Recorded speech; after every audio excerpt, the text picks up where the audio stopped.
Real Talk Radio and Warchant TV. Great pleasure to be with you on a Ballsmick Wednesday, but also the Wednesday, the day before Thanksgiving. This is the last show before the game. Now, we will have, of course, the pregame show, and why don't we get that out here right in front, right at the start of the show, right at the beginning here. Friday is a busy day for everybody. The day after Thanksgiving, hopefully you have had a wonderful meal with your family, friends, whomever it is that you join for Thanksgiving. Then from there, you'll be ready for football. We all will. The pregame show from Hotel Indigo begins at 4:30. We will be there, Tom Lang and myself, on the rooftop at Hotel Indigo. Beautiful setting.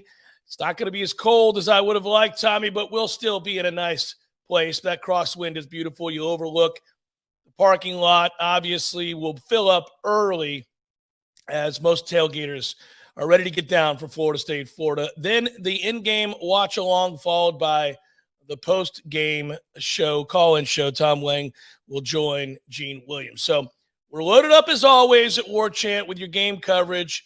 I will be in the stands for this one with Pops and cheering my head off. Just a fan this time around. Just a fan for a game like this. It should be a lot of fun, and I look forward to it. I know all of you do. So that's the layout there. No Lee Sterling this week. Thanksgiving week, we usually don't have Lee. Lee is with his family doing his thing right now. We will have my mom's picks today, so we'll get those knocked out. But that's the layout for the next couple of days. Obviously, tomorrow everybody is off. I don't know. I still feel good, Tom. I think that you always kind of do a little gut check the closer you get in weeks like this where you're about to play a big game. It's an important game. Everybody knows that. You can't duck that. Mike Norvell doesn't duck that. That's good. Players have obviously been excited about this one on both sides for a very long time. Fans get nervous, and I do normally do too. I'm such a comfortable place with this team right now, though. The last few times that I've had an opportunity to maybe second guess, I've actually been emboldened, and if anything, felt even better about how they're going to play. And I do think Florida, you and I were both on the Warchant report yesterday, and you guys will be able to see that coming up. We'll have it on the channel and on the website, warchant.com. But, I'll give it away. We picked Florida State to win, obviously, and pretty comfortably. I do think, and this is something else we said, that Florida will be the toughest competition that Florida State's faced since Clemson. I mean, I do believe that. And that's not a way of saying that Florida's really good. It is a way of saying that you caught some teams at the right time as you were getting healthy yourself, and Florida's got better athletes than Georgia Tech has. Florida's got better athletes than Syracuse has. Florida's got better athletes than Miami has at this point. So there is still something in the cupboard there that Napier's working with. They're inconsistent. They're not all that deep. They don't play very good run defense. We know all those things are true. Florida State should be able to exploit those things. But they do have some guys that can run, and they have a quarterback that's very athletic, and you documented it. For those that want to go see that, read the story that Tom posted, film breakdown, Third and Lang, Anthony Richardson. You'll see, the pluses and the minuses of Anthony Richardson in that piece. And if you haven't watched a lot of Florida football and you've only heard about him from afar, well, there's a reason you hear about him. I mean, he's a big, strong athlete that has all the throws. And if you ever are able to get him to read the chessboard properly, if you're ever able to get him to kind of understand what you're trying to do, and that athleticism is allowed to speak loud and clear, then, you got something. And that's why an NFL team will take a chance on Anthony Richardson, knowing that the upside is that if you don't have to play him for 3 or 4 years, you can turn him into a star.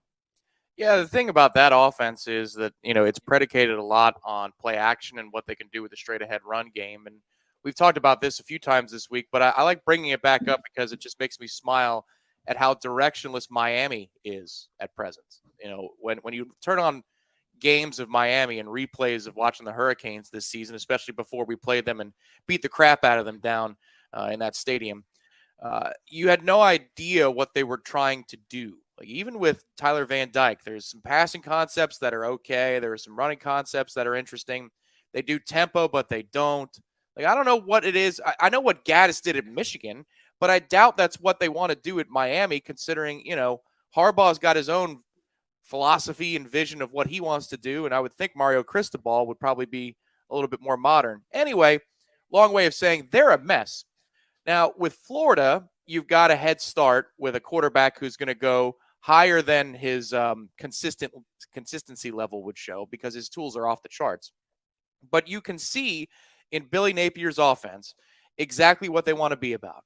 Running between the tackles. It's not counter to the outside. It's not outside zone. They want to run between the tackles. They want to create nice angles with the interior of their offensive line, cutback lanes along the interior. The Etienne kid, the younger brother of Travis Etienne's a good player, and I think he's going to fit in that scheme if they can get some offensive linemen in there, and that's going to be a bit of an issue. But you can see what they're building towards. So the fun part is I think Florida State is going to be able to stop that traditional run. Fabian Lovett being back in the fold changes things. The linebacking core being relatively healthy. I mean, Kalen DeLoach, there were rumors out there this week. He was available to the media yesterday. You could see him running around on Warchant film from practice. What does that tell you? Florida State is in a position to stop the run like they were at the beginning of the year for the LSU game. So if FSU can stop the traditional run for Florida, now Anthony Richardson is in a position where he has not succeeded with consistency this year. If you look at his numbers off of no play action, they are much, much worse than his numbers on play action. Not quite a Tom Brady disparity, but you get my point. So this matchup just sets up very well. But the thing is, you have to pause. You can't just say that it's going to be a tail whipping like we did for Miami week because Richardson is that good. He is potentially that good to keep them in the ball game. He could do it in multiple ways. And he's also got some advanced things about his game, even though he's inconsistent. Like, for example, keeping his eyes down the football field, even under duress. That is the trait of a professional quarterback. He's got it in him, but then he'll make some mistakes and turn the ball over too. Well, and Florida State fans saw him last year. They saw him against us. And when he got into the game, I was furious because I knew he was the better player. He's the guy you didn't want to play quarterback. And he threw a couple of dimes in that game against us. And I remember thinking, well, this is who that kid is. It's all in there. It is. Now, he'll throw it to the other team as well. And he is a guy that I think he's, Tom, one of the things I've noticed with him, and this is true of a lot of young quarterbacks in their development, he's got an idea where he's going with the ball before the snap. And it's not going to really change. It's not the third guy in the route concept. Yeah. It's not the third guy. I promise you that. Yeah, that's why I was jumping up and down about Trevor Lawrence when he was still in college. I'm like, well, Clemson is so talented that you have to play them, with fear. They do a little motion pre-snap and boom, he knows where he's going to go with the football. Well, what happens at the NFL level when you got to think twice? Mm-hmm. Are you still going to be that stud who can make every throw? Now, Urban Meyer didn't help, but you take my point that that's the college game where there's a lot of predetermined reads. The thing I'd say about Richardson, though, that is, again, fairly advanced, is he's not a one-read-and-go guy. And this is a brand-new offense that he's trying to assimilate in a short period of time. And he's done a decent job of that. And one way that you can see that, the evidence of it, is that his hand talent is starting to show more often in games. Where in the beginning of the year, it was, I'm guessing, at 150 miles an hour. And now he's starting to put some arc on the ball for some of these throws. So that tells me he's much more comfortable in two ways. One, with the way the pocket is protected. And then two, he knows where a receiver is going so he can lead him rather than say, oh, crap, he's open. I better get the ball to him this instant. So it'll be a good thing for Florida State if he just moves on to the Sunday life after the season is over. But you've got Florida outgunned on both lines of scrimmage this year. I understand what the numbers say about the Florida Gators offensive line. Look at it this way. When's the last time they've seen a defensive line as healthy and as talented as Florida State in their schedule? We're focusing so much this week on Florida State having the benefit of what they've done the last 4 weeks against backup quarterbacks or injured quarterbacks and a light schedule in terms of talent. Look, Florida hasn't exactly played much of anybody the last few weeks themselves. So this is going to be the best team that Florida has seen in quite some time, especially because Texas A&M had the flu. They've got the talent, but they had the flu. So they're in for a bit of a surprise too. And I think that you could say since October, this is the best football team that they'll have seen. I think that's accurate. And I think for Florida State, if you handle the early adjustment to some of the speed differences that they're going to see here, and you just play to what you do, understanding that it's not going to be as simple perhaps as it has been the last few weeks, you'll be fine, because then over time, winning both sides of the line of scrimmage, we know, adds up to victory. You have to be patient. Jordan Travis has shown the ability to be patient. He has shown the ability to take what is given. I feel like Florida State's offense sets up these runs exceptionally well. Every week, different formations, different ways of going about operating, creating that extra gap, changing the math. Florida State does a really good job with this. It's not always counter like a lot of people think because of the Miami game. Florida State does a lot of things very well in setting up their run game, and they can come at it a lot of different ways. I got a sense yesterday from listening to Mike Norvell that he's very excited about this matchup and this opportunity. And why wouldn't he be? Teams have run on Florida, and this is a team that is a running machine. So it does play to what you do very, very well, very, very nicely. We'll see how they choose to exercise the options, right? I mean, that is the beautiful thing about watching game plan. You know, guys get tired of me on this show, I'm sure, talking about how good they are schematically, how well they game plan for their opponents, but they just do. He and Alex Atkins deserve high praise this season for their game plans. Every week I smile. There's a wrinkle. There's something that wasn't there the week before. Now, they don't have to do that against Louisiana, and they really didn't. But when you look at some of the other games where they feel like they might be tested, or the other team has a player that's a disruptor that you actually have to worry about, they scheme that up so well, either to put that defender in conflict, either to be able to block down on him. Sometimes there's the double, all of the things that they want to do to ensure they're going to be able to get the matchup they want and create that extra gap and get Benson into space. Because when that kid gets going downhill, it's a long afternoon for defenses. Yeah, the thing I'd say about this offense as well, and we're going to miss this part of what Jordan Travis does when he's gone, and hopefully that's not for another full season, but he has been very, very good at checking at the line of scrimmage. You know, it frustrates me at times, and it has in past weeks, because I think what it does is it almost ices the offensive line because you're having to hold your stance for 10 seconds and 15 seconds. But you know what? The pre-snap penalties, knock on wood, have gone away. So it's less of a complaint now, but Jordan understands how to count. We begged any number of Jimbo's quarterbacks post-Jameis. Yeah, count. How is it that you can't see, and before Jameis, how is it that you can't see before the snap that you have an advantage in numbers on the perimeter and go there? Or, you know, these are basic things that Jordan makes look so easy. We don't have to think about them anymore. And why is that important? Well, because this offense, if it's run that well, especially pre-snap, if you have your primary objective stopped, you already have built-in options to go elsewhere. It's not like you have to bang your head against the wall or clipboard after 3 drives and say, what do we do next? The answers are already there on the field.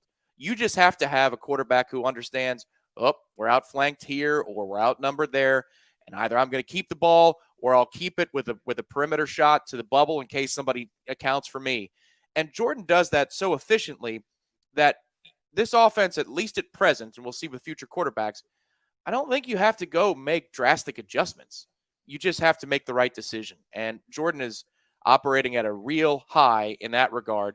In fact, part of the discussion we had on the Warchant report included a clip of him at practice Tuesday morning, in which he's having to restrict himself, and he's unsuccessful, at smiling about the prospects of playing this Florida Gators defense. The question is, do you stay within yourself and not have your eyes get too big and you want to take a shot downfield for no reason? Just be systematic. That's one great thing about this offense, too, this year, is it can be both explosive and systematic. Yeah, really methodical at times, and they're not afraid to do that. They'll take what you're willing to give them, and if that means a 12 to 15 play drive, then okay, fine. We're patient enough to do that, and we'll execute. And one of the reasons they can execute is they stay ahead of the chains. They do a very good job, unlike last year. I mean, last year we talked about this ad nauseum. What is it? Well, it's 1st and 15 because we had a pre-snap penalty, or it's 1st and 20 because we had a pre-snap penalty, or we had a penalty on the down, a holding or something along those lines. Then it was 2nd and 10, 2nd and 9. Okay, still not good. Now it's 3rd and 5, and Jordan last year in obvious passing downs had a very bad success rate, especially in the middle of the field. Teams began to take away stuff, and he really struggled. But kudos to Jordan Travis and kudos to this staff for doing something about that very real problem. They've eliminated a lot of those pre-snap penalties, so they don't play dumb. They don't really hinder themselves in that way. They went out and got some receivers. That's very helpful that you now have guys that can win battles. They did not have guys that could win one-on-one battles last year. They do now.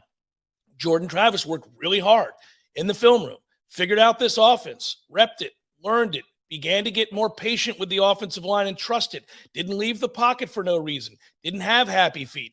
His mechanics are still something that come and go in games sometimes, but it's a lot better than it was. And he does hit the seam route now. So you are equipped to do whatever it is you have to do, as you're talking about in this offense, to have success. If they want to go ahead and they're hell-bent on stopping the run, which I think they will be in this game, and I would be as well. I'd be very physical, very fast, and I would overload numbers if I were Florida early. I would want Jordan to show me that he's going to make those throws consistently to those receivers if I'm taking away the run and I've got you in obvious passing downs. Now, he probably will make those throws, and then if I'm Florida, I'm screwed, like I have been a lot this year, because I don't have a great defense and I don't have a way of doing anything about that. I don't have a dynamic rusher in this game like I would have had. I kicked one off the team if I'm Florida. That's a problem. The other one is suspended for a half because of a targeting call. So you have an opportunity here before they get their guy back to build a lead and really make this a moot point. And it's something to be thankful for. In fact, on that note, I do want to say when we come back, Tom, you and I are going to give our listeners a list of, say, 3 or 4 things on the fly that we're thankful for this year with Florida State football. It's that time of year. We might as well do that. 3 or 4 things that we're very thankful for regarding Florida State football when we come back. Jeff Cameron, Show 93.3, Real Talk Radio, and Warchant TV. When you need a plumber quick, how long is an acceptable time to have to wait? Yeah, hey, it's the Millers again. Just calling you about our little plumbing problem. 2 hours? Hey, we were hoping you can get here soon because the water is getting really bad. I mean, please hurry. 4 hours? I know you said you were on your way, but, honey, tell the kids to tread water. 8 hours? Don't worry about us. We're fine.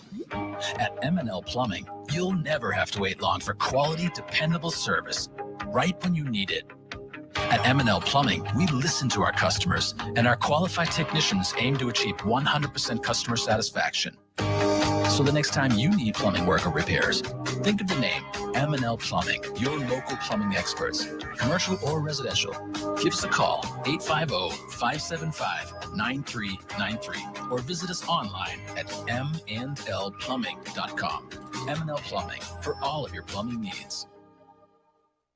Imagine for a moment that you are completely weightless with zero gravity. All of your worries and stress melt away. Your mind stops racing and you fall into a profound state of pure relaxation. This is available to you right now at Tallulah Delta 8 Plus Floating in Railroad Square for just $50. These state-of-the-art floating pods are unlike anything else you've ever experienced, and while you're there, you can shop for some of the latest and greatest CBD and Delta 8 products on the market. Natural pain management, stress relief, and better sleep are all at your fingertips at Tallulah. Tell them Jeff Cameron sent you, and thank me later.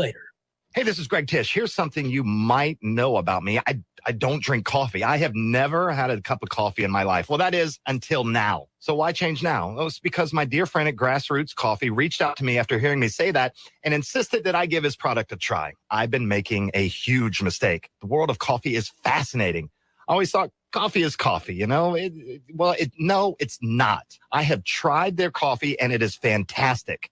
Now, I've got a fascination with learning more about the best coffee in our area. Grassroots Coffee is locally roasted, locally owned, and locally loved. You can find whole bean Grassroots Coffee on the local aisle at Publix, also in Whole Foods. But the best way to get this black gold is to order it online. They literally grind the fresh roasted beans to your preferred level, bag it, write the date on it by hand so you know the exact day your coffee was roasted.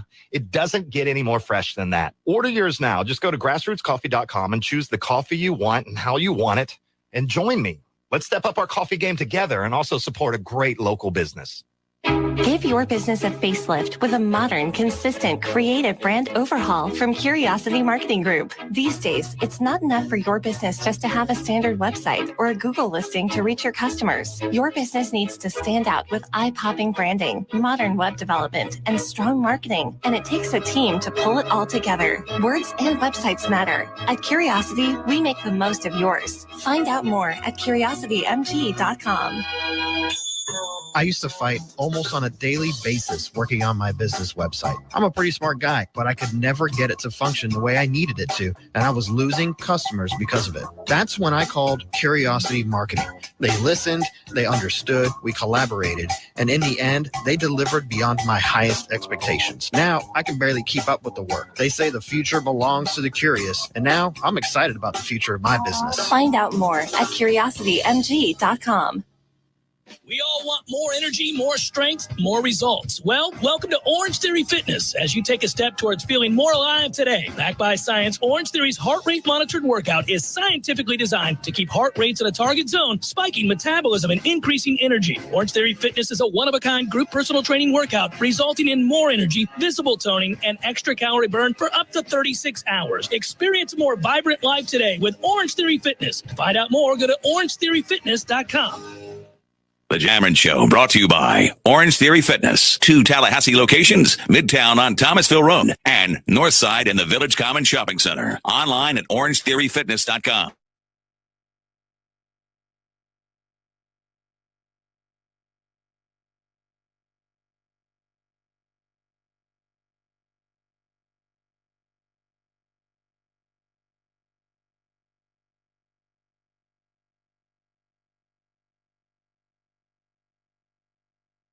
We mentioned a moment ago that we would go ahead and say a few things we're thankful for. Well, I'm thankful for a lot of things, and I think all of us are. And certainly if you sit back and take the time to think about those things, well, that's rewarding. That's enriching, isn't it? That's fun. Just jot them down.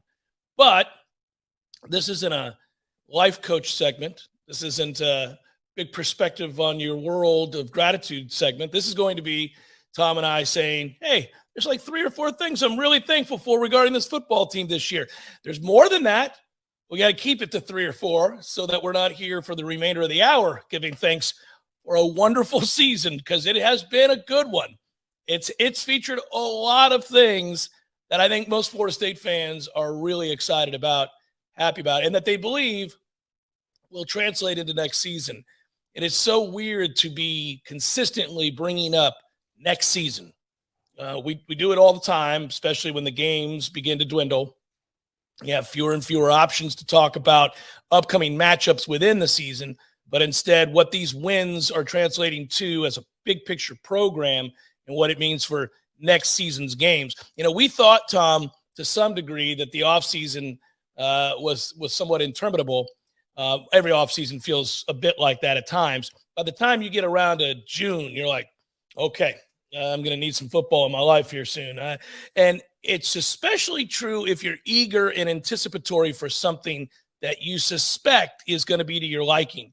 Yeah. And I think we suspected that this season was going to be the big step forward. Certainly, we didn't think it was going to be a losing season. And the degree to which we thought they'd be good, well, that was within a game. I thought 8-4. You thought 9-3. I think you're going to be right. Neither of us thought it would necessarily look like it looks. Nope. And I think that's what's fun about these seasons, first of all. Everybody's a preseason prognosticator. Anybody who cares about their team, anybody who cares about football, we all have an opinion of what we think is going to look like in the NFL. What we think a college program is going to look like, what a conference is going to look like, what our program is going to look like. And I say it all the time. Wins and losses happen for a reason. They bring about emotion, changes your perspective, you recalibrate. One thing is also true. It's always true in this conference, but I think it's true across the board. There's going to be a team that's predicted to be really good. That's not. See Texas A&M. There's going to be a team that is predicted to be terrible, who ends up not being terrible. Duke. So, you look around, you're like, oh, okay. And these things happen all the time. None of us thought Syracuse would start 6-0. Now they have fallen into their rightful place of sorrydom, which is where they belong and will consistently be. But they sure gave us a scare for 6 games like they were for real. They surprised us. I don't think we thought Florida State would come back on the second half without their starting quarterback on the road against Louisville. No, we didn't predict it would play out the way that it has. So big picture, college football has been great this year. Really happy about that. That is an off-the-field, non-Florida State specific thing that I'm happy about. The sport I love has been better this year. The sport I love has not been good the last several years. And it's not just because Florida State hasn't been part of it, although that contributed. it hasn't been good because it was too predictable and there was a lack of competitive balance. I brought this up yesterday. The thing that has always plagued women's basketball is when the NCAA tournament starts, you've got 3 and 4 seeds getting blown out by 60 points. That ain't good.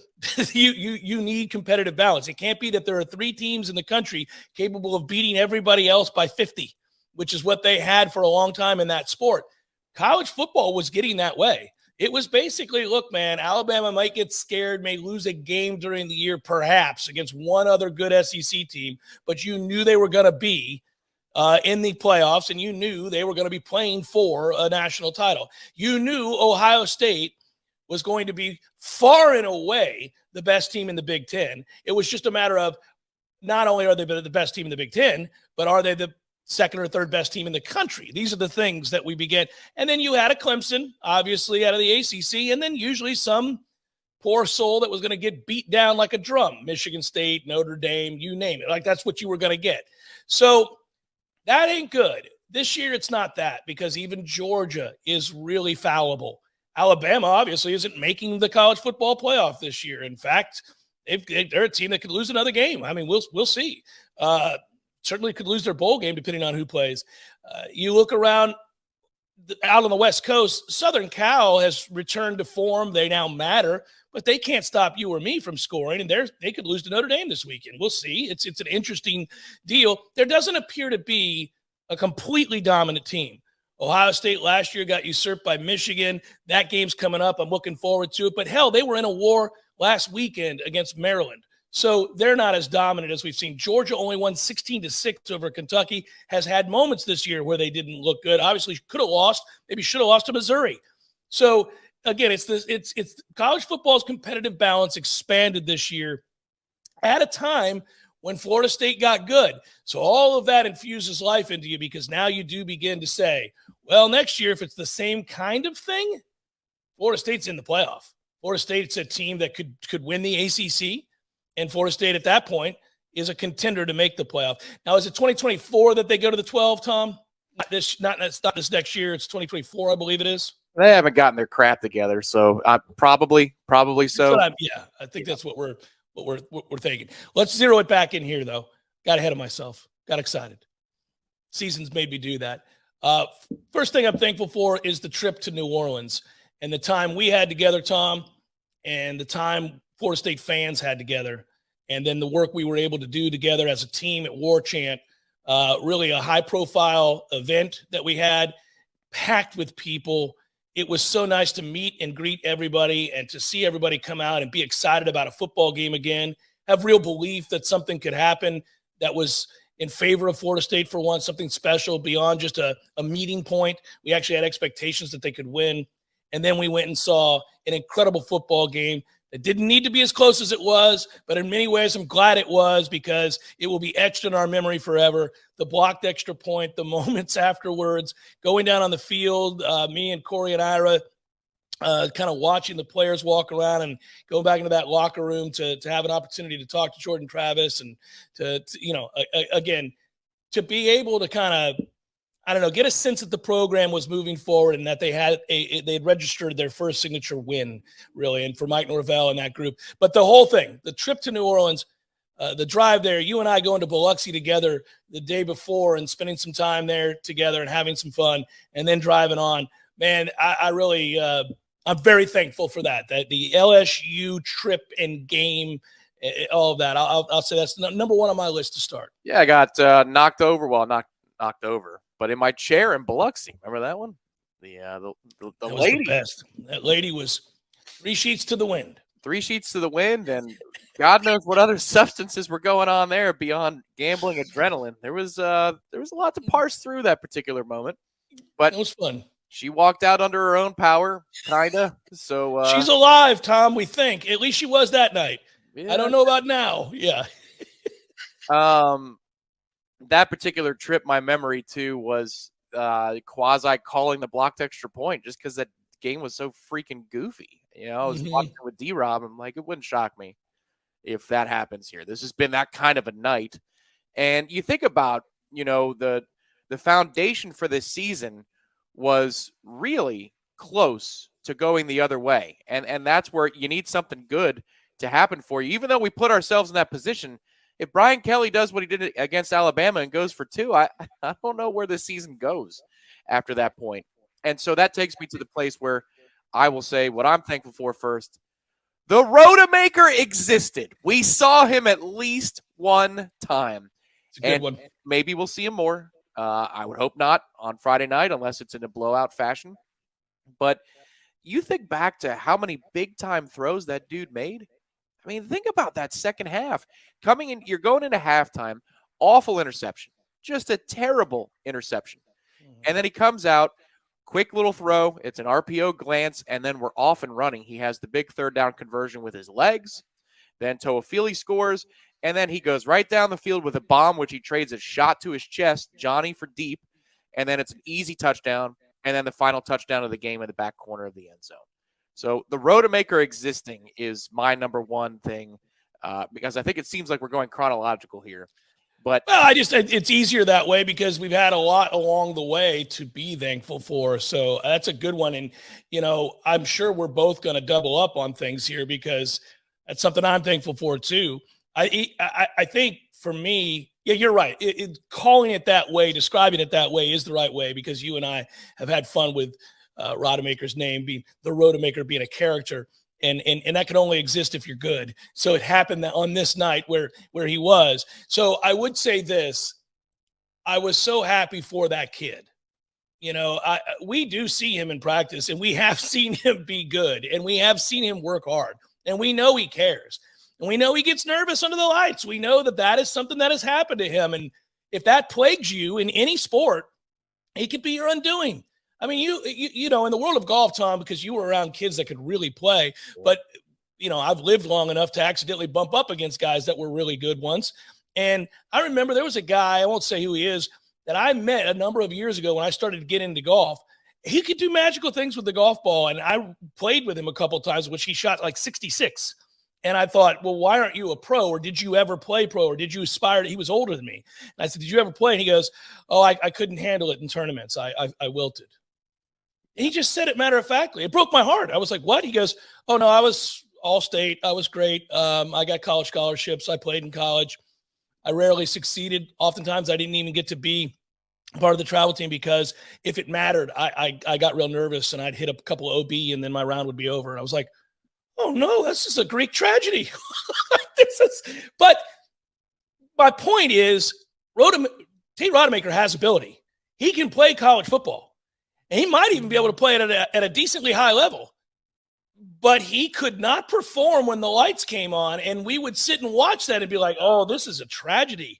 Like, this is a shame. He's making throws we never see him make in practice. Yep. Like just firing it under the ground, missing dudes by 20 feet, not going through a single progression, like just doing things where you're like, oh, he's scared. This isn't good. So to see him come out of that and not only not play scared, but make freaking plays. The 15-yard run, like you said, hanging in the pocket and taking a shot in the chest plate in order to throw that ball to Johnny Wilson. Like those are big boy throws and plays in a moment where we had to have it. So it's a good one. Yeah, that's a good one. You're right. That was fun to see. All right, something else I'm very thankful for, and I think this is big picture as well.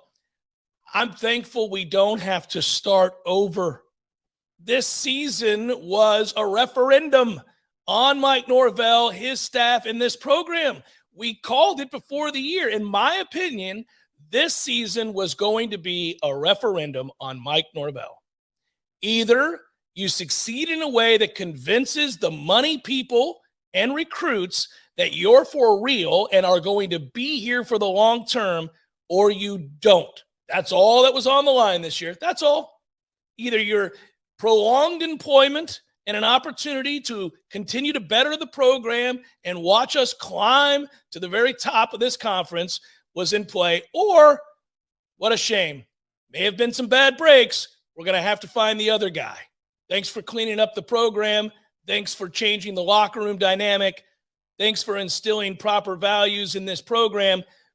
But you're dead and buried because you never could win enough games to get off the ground in terms of recruiting talent. Now you know you don't have to start over. You've got your guy. And Alex Atkins has been awesome too. And a lot of these coaches have stepped up. Excuse me, getting verklempt.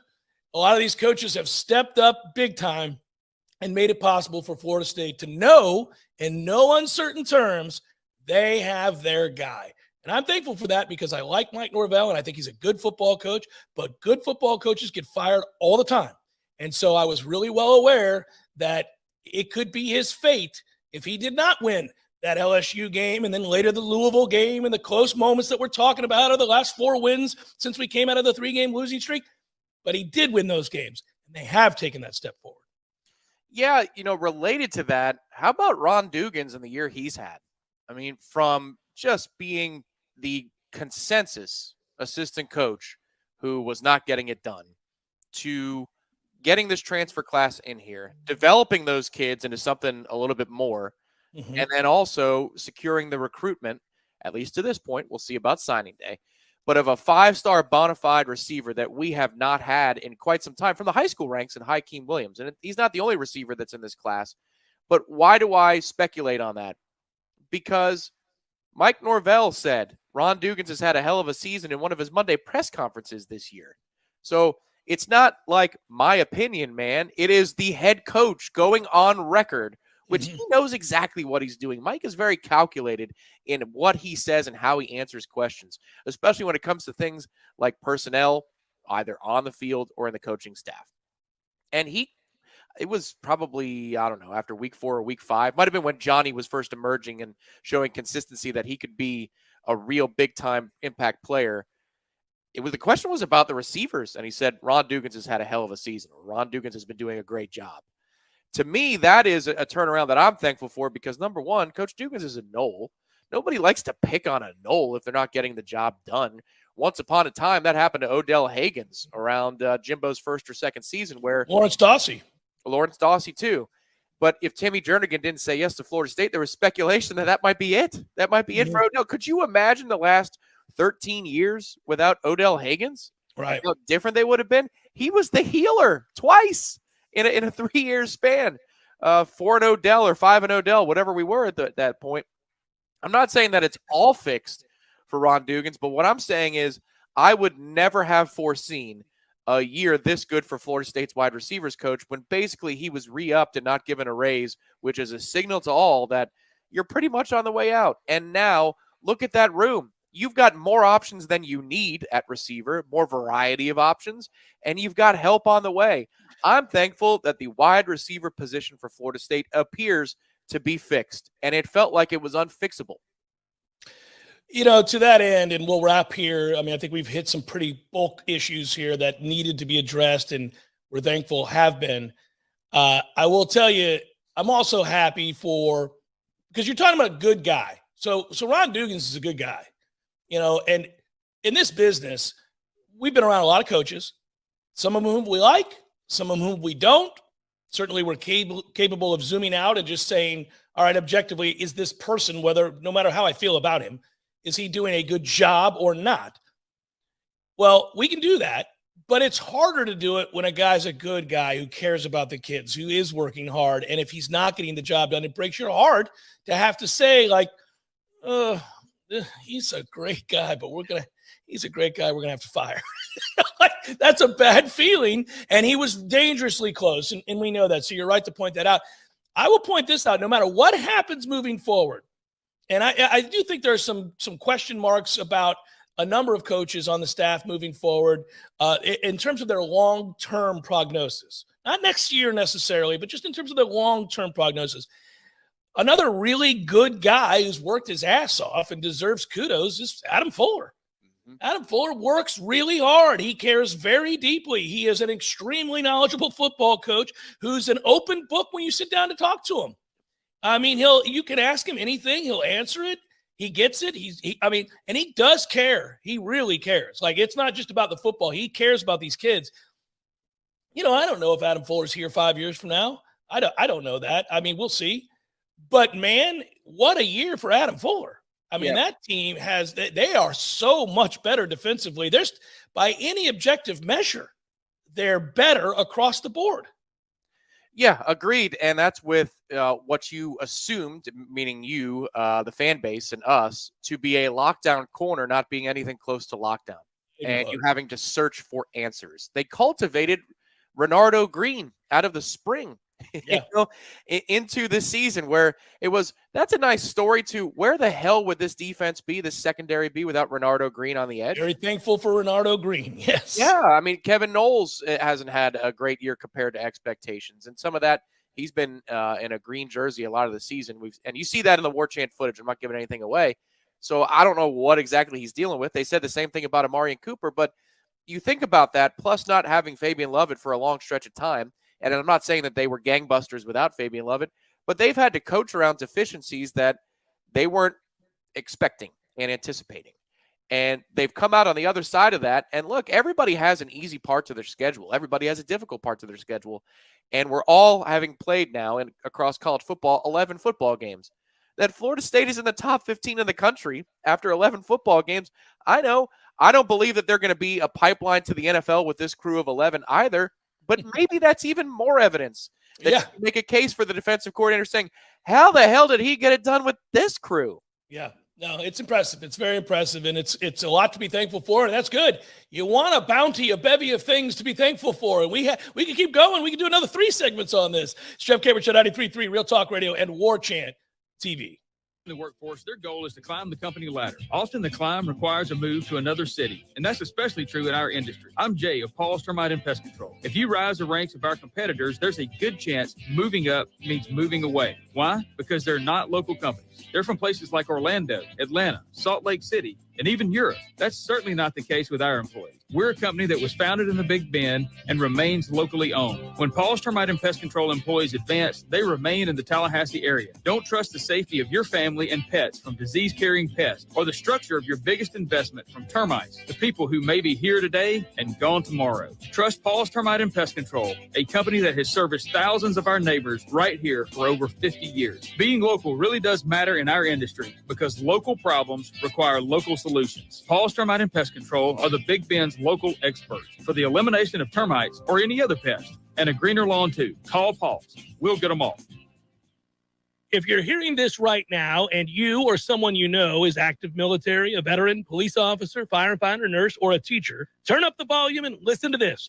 My friend Shannon with Legendary Home Loans has a hometown hero loan program designed to make a difference to those who make a difference. When it's time to buy a new home, he will waive all lender fees for all hometown heroes. That's a $1,600 value right out of the gate. Also, if you decide to use their preferred title company for their closing, you'll be saving another $600. That's $2,200 in discounts right off the top. That's like 20 tanks of gas in your car. And today, more than ever, it's important to save as much money as you can, wherever you can. So if you or someone you know is active military, veteran, police officer, firefighter, nurse, or a school teacher, and looking to buy a new home, choose Shannon Young, Legendary Home Loans, and ask about their Hometown Heroes program. Call 844-FSU-LOAN or just visit FSUHomeLoans.com. That's FSUHomeLoans.com. Equal housing lender, NMLS number 2270146. Hey, no fans, our partner ISF Inc. is a national management and IT consulting firm located right here in Tallahassee, Florida, solving the future for state governments through strategy, process, and technology. As a trusted advisor for state governments, ISF knows the importance of defining a clear and detailed strategy. Our friends at ISF can help your organization create a strategy that sets you on a path to success. ISF, your vision plus our expertise brings your brilliant ideas to life. Visit ISF.com to learn more. ISF, solving the future. There's fun to be had every night at the Corner Pocket. Take home prizes on Trivia Tuesdays and Beer Bingo Thursdays. And kickstart your weekend with Martini Fridays. Plus happy hour runs every weekday and game day specials every time the Noles take the field. Watch all the best games at the Corner Pocket's Vegas Wall, featuring 560 inches of flat screen TV heaven. Oh, really? The best food, the best drinks, and the best place to watch all the games. Tallahassee loves the Corner Pocket.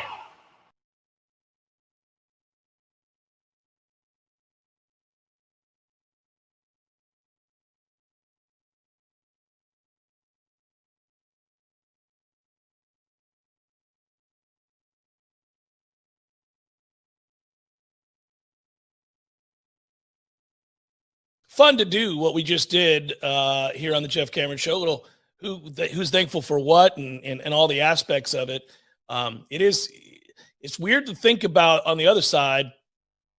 What are you mad about? And I'm not going to delve into that the day before Thanksgiving, but I think we would all just circle the NC State game. I think you can live with both the Clemson and the Wake losses, especially because the bulk of play was really kind of dictated by both Wake and Clemson at varying points in that game. Whereas NC State, that's a choke job.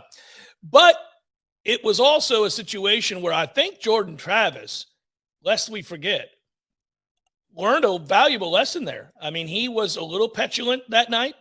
He forced things that he didn't need to force.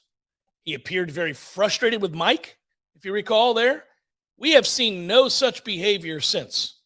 None. Yeah. There had to have been a come-to-Jesus moment there. Mike's a really good teacher. That's one thing that really stands out. Mike does a good job of utilizing negative moments, bad moments, even as it pertains to negative moments for him as a coach.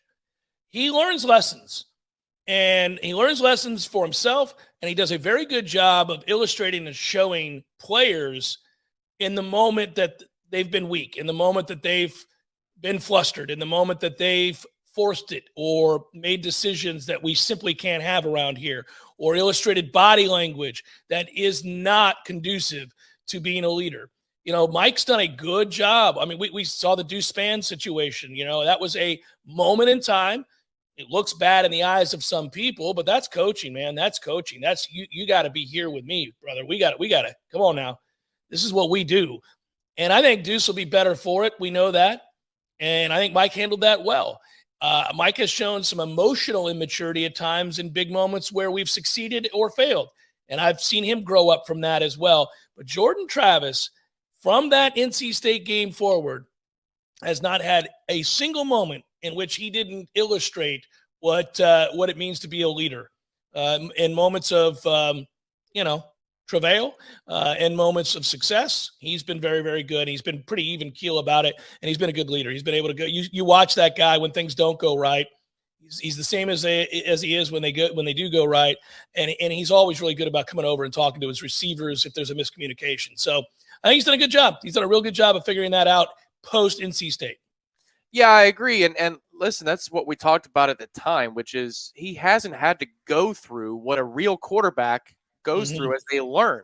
And we're annoyed, we were at the time annoyed that these lessons had to be learned, but it also makes perfect sense to me. I don't look at his age and say that he should know by now. Look at his experience. Right. I mean, the dude has been through how many offensive coordinators, 2 programs? Technically 3 if you want to say a coaching change is a program change. And then he hasn't been a quarterback who can deliver throws until this season. So since high school, he did it a little bit in high school, but that's a long period of time to go without being, a quarterback who is a thrower first when you want to make big plays. And you got to learn some lessons at the speed of this game. And also, he's somebody who has been very open about how he listens to the noise, and he's learned how to shut that out. He had to have. He had to have learned how to shut that out. But even back to the Devin Travis days, his brother who played for Florida State baseball, he used to respond to people on Twitter who sniped at Devin. Yeah, that's not a healthy way to go about, the world. And you're going to end up stressing over things that you can't control anyway. So my point being, this is a process that he's had to go through as a quarterback who makes decisions in a split second, but then also as a leader who needs to learn what is important and what is not important. And we went along for the ride with both of these figures, the head coach and the quarterback. Have we completely arrived on the other side? Are there not more lessons that are going to be learned? There are definitely going to be lessons for both of these people as we go forward. Hopefully not in a loss. Hopefully it's just a drive that you'd like to have back. Sure. But they're so much better. The versions of themselves now, they're so much better. And I look at the evidence of speaking about the quiet part out loud. Mike Norvell did it again on Monday when he said last year when we went down to Gainesville, we didn't handle ourselves with the proper maturity for that particular game. Alex Atkins felt empowered enough to say after Mike Norvell said that we were focused on trying to beat the Gators, not be the best version of ourselves. if you're willing to say those things and turn the lights on your own program, that means you turn the corner. Yeah. You feel comfortable enough in what you're doing. And part of maturity is humility. So we're just in a very healthy place as a program right now. You don't have those moments where the coach sinks down and has the rabbit ears and snipes at a reporter because they didn't like the tenor of a question. That's immature. We've got a mature head coach. Yeah, and it's important that kids in your program that you're depending upon to lead and execute and be good players for you understand how to block all that stuff out, because I can't fathom, and I give these kids a lot of credit, I cannot fathom playing a being a professional athlete or a high-profile collegiate athlete in today's climate.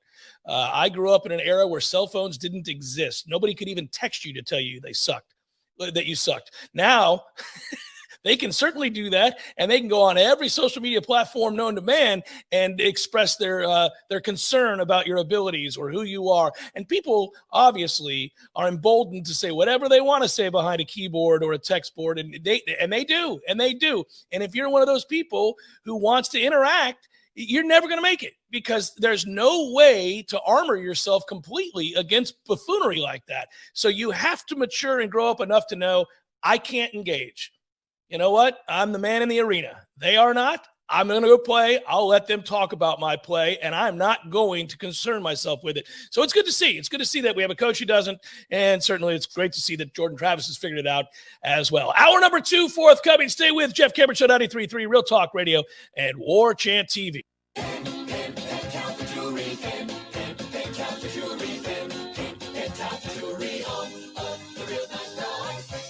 Have you heard the sound? Pentalpha Jewelry's the best in town. Rings, diamonds, earrings, bracelets, and more. Pentalpha Jewelry, Jewelry Store. Hey, this is Greg Tish. I want to tell you about my first experience at Pentalpha Jewelry. It was many, many years ago, and my grandparents took me up there for a special occasion to buy me a necklace. I still remember how amazing the customer service was.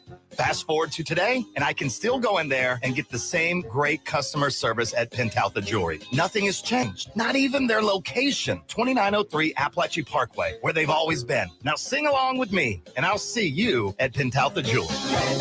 Pentalpha Jewelry, Pentalpha Jewelry, Pentalpha Jewelry, all the real nice guys. Hey, no fans, our partner ISF Inc. is a national management and IT consulting firm located right here in Tallahassee, Florida, solving the future for state governments through strategy, process, and technology. As a trusted advisor for state governments, ISF knows the importance of defining a clear and detailed strategy. Our friends at ISF can help your organization create a strategy that sets you on a path to success. ISF, your vision plus our expertise brings your brilliant ideas to life. Visit ISF.com to learn more. ISF, solving the future. Physical stress on our bodies can take its toll as the years go by. Whether you're looking to get back into an old sport or just want to spend more time outdoors to explore all life has to offer in our beautiful city, the dedicated team at TOC is here for you every step of the way. You can trust TOC for all your orthopedic needs. And now, scheduling an appointment has never been easier. Just visit teamtoc.com and click schedule online. That's teamtoc.com.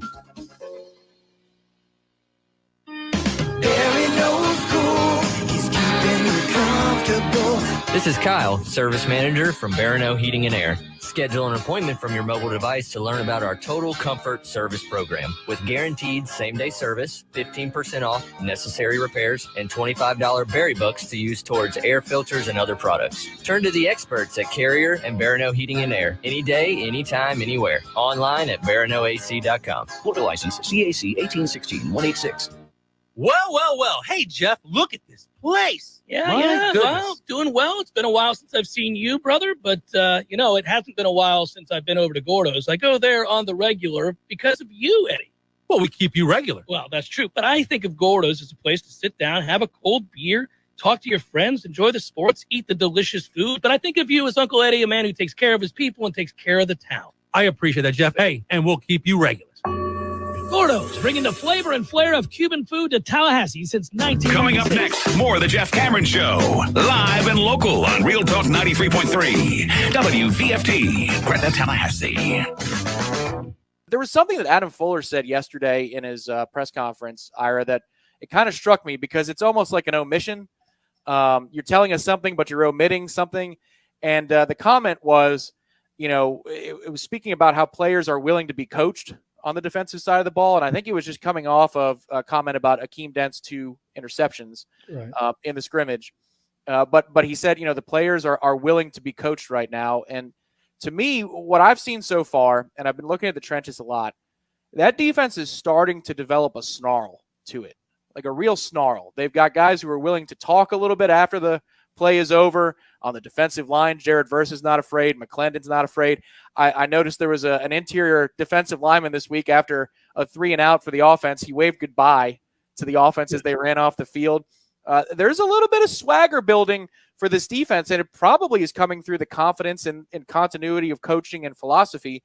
But, we've struggled for so long to identify what is Florida State's defense because it was just bad at a lot of things.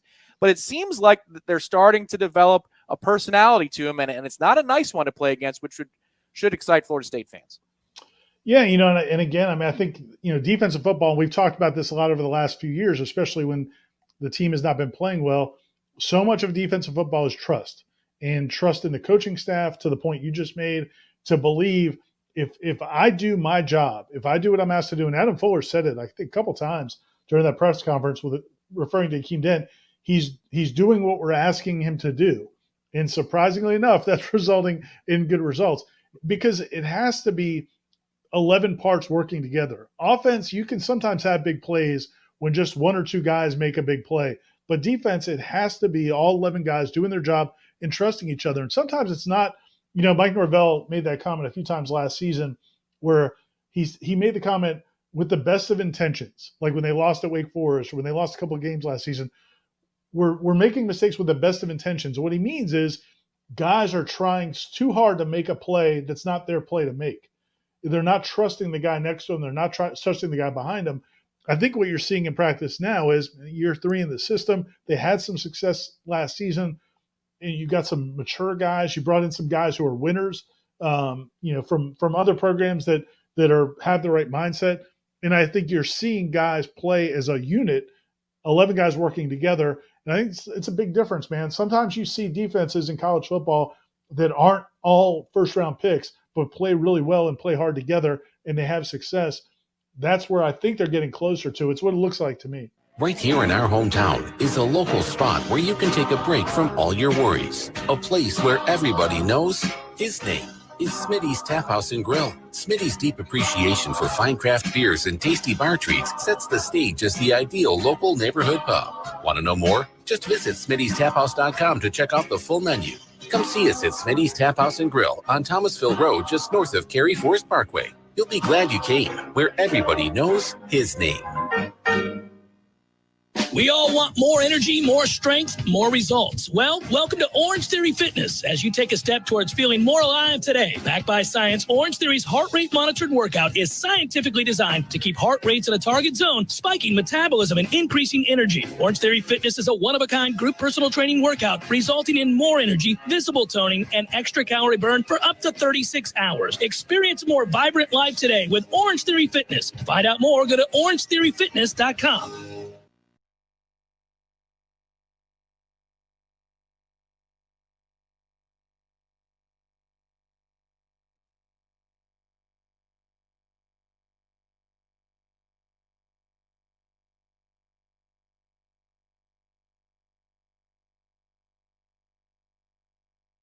Hour number 2, Ballsmick Wednesday, day before Thanksgiving edition of the Jeff Cameron Show. Welcome in. I'm Jeff. Thomas here. Director Matthew is not. He's wandering about the earth. On Twitter, it's at J Cameron Show, and we wish you a happy Thanksgiving. A quick reminder, it allows me to do this on 2 fronts because we're going to tell you what's what for Friday. And, of course, Friday is brought to you by our friends at Zaxby's. The whole day. Pre-game, post-game, no game at all. Anytime is the right time for Zaxby's platters. Just as long as you're hungry, feed your team with your choice of traditional or buffalo fingers or boneless or traditional wings for that matter. If you're having trouble deciding, get the best of both worlds with a sampler platter. And don't forget that world-famous sauce. Satisfy your chicken craving with a Zaxby's platter. It's delicious. Order online or in the app. Your Tallahassee Zaxby's, a proud Golden Chief booster for 17 years. As always, go Noles. 4 o'clock, the doors open at Hotel Indigo. That's good news. Maybe you're tailgating, ready to get it on. Roll on over to Hotel Indigo, get you a cold beverage or a hot beverage for that matter. I don't know. And then 4:30, the live show begins. Tom and myself with Warchant Game Day, as we will sit atop lovely Hotel Indigo, overlook the parking and the intramural fields, as they are probably going to be at the brim, right? They'll be maximized with space, and celebratory friends and family joining for hopefully an ass stomping of the Gators. Stadium in the backdrop is always lovely as well, of course. In-game watch along, Dominic Robinson breaking it down as well, joining Aslan and Tom.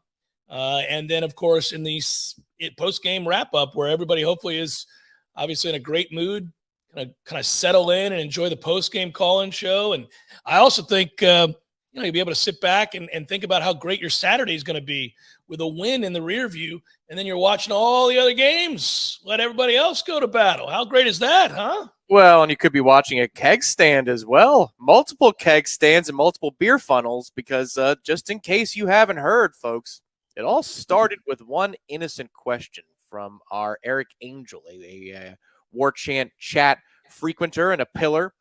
He asked, Jeff, would you do a keg stand if Florida State goes 5-0 after the bye week? And much to my surprise, Jeff said yes, without even hesitation.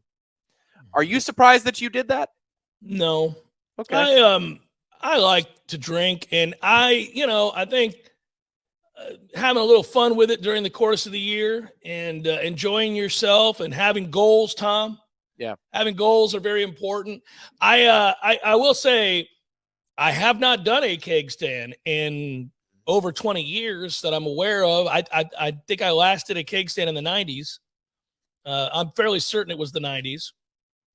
It's very weird for me at my age to say the 90s and realize how long ago that was, because it was yours truly in his prime in his 20s, loving the 90s and eating it up, So I would have been in my 20s the last time I did a keg stand. I don't think it's a good look for grown men, fathers of two, happily married professionals to be doing keg stands on the regular. So I'm glad to say that I haven't in a long time, but obviously I'm not adverse to doing so. Yeah. When that opportunity presented itself, because Eric asked the question, I thought, well, hey, how can I get yelled at for doing a keg stand now when I'm just servicing the fans?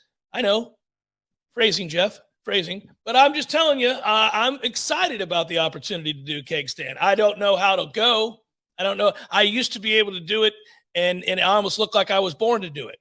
But now I don't know how that's going to look. Well, it doesn't have to go for 30 seconds or anything crazy like that. It just needs to be a good attempt. And what I liked about it is, and I hope this does happen, because it'll be 11:30 on Saturday. Like, what the hell are you talking about? 11:30 a.m. on Saturday.